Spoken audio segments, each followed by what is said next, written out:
السلام عليكم. لا تعطي ظهرك لريال مدريد قبل أن تتأكد يقينا أنه سقط. هذا الفريق لا يموت، صعب المراس، يعطينا دروس في بطولته المفضلة دوري أبطال أوروبا. ريال مدريد يعدم ليفربول في ملعبه في الأنفيلد 5-2 في لقاء الذهاب، فماذا سيفعل في الإياب؟ ونابولي الإيطالي جزار ذابح، يا ويله يا سواد ليله اللي بوقف في وجهه، والضحية هذه المرة كانت فرانكفورت الألماني. نابولي على نهج ريال مدريد حسم الأمور ذهابا وتفوق على فرانكفورت في ألمانيا 2-0. سهرة كروية ممتعة شاهدناها في دوري الأبطال. تعالوا معي نسلط الضوء على أهم أحداثها. جاهزين للمتعة البصرية؟ انطلقنا. ليفربول على أرضه وبين جمهوره مني بهزيمة نكراء قوامها 5 أهداف. الفضيحة مزلزلة والحدث جلل. هي ثاني أكبر هزيمة في تاريخ ليفربول في دوري أبطال أوروبا بكل مسمياته، من بعد الهزيمة 5-1 أمام أياكس أمستردام عام 1955، يعني قبل 68 سنة كانت الأولى، وبالأمس كانت الثانية. وهي رصاصة الرحمة في مسيرة مدرب بطل وشجاع اسمه يورجن كلوب. بل ريال مدريد دق آخر مسمار في نعش حقبة ذهبية للريدز ليفربول بأكمله، وليس فقط مدربه. ريال مدريد لازم تتأكد انه مات رسميا وتمت مواراته الثرى، وبعدين ابدأ احتفل. اياك تفكر انك فزت عليه وقهرته قبل ما تسمع صافرة الحكم النهائية. الغريب العجيب انه ليفربول امام ريال مدريد بدأ بداية الابطال نسخة مرعبة انتظرناها طويلا. اكتسح ريال مدريد وشل اركانه وحجموا وحشروا في مناطقه. بداية المباراة كانت سريعة جدا، ما في شيء اسمه جس نبض،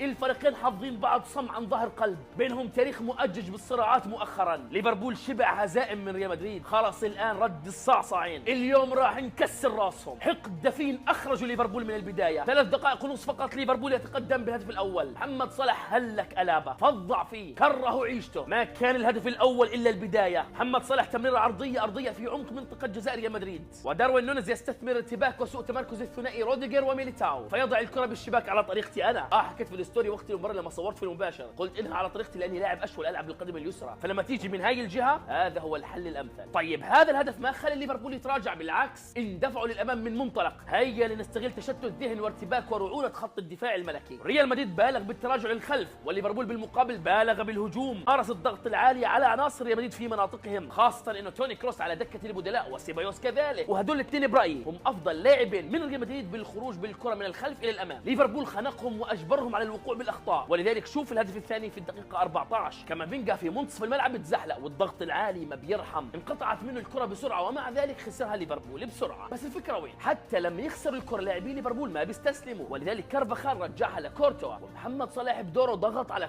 كورتوا اللي كان حجر عثره في وجه ليفربول في نهائي الموسم الماضي، كورتوا اللي كان افضل لاعب في النهائي، كورتوا اللي كان السبب الرئيس في تتويج ريال مدريد ذاك اليوم. هذه المره وقع بالمحظور، خطا قاتل لا يغتفر للاعب ضعيف جدا باللعب بالقدمين، ومحمد صلاح على طول قتله، فيش مجال، غلط.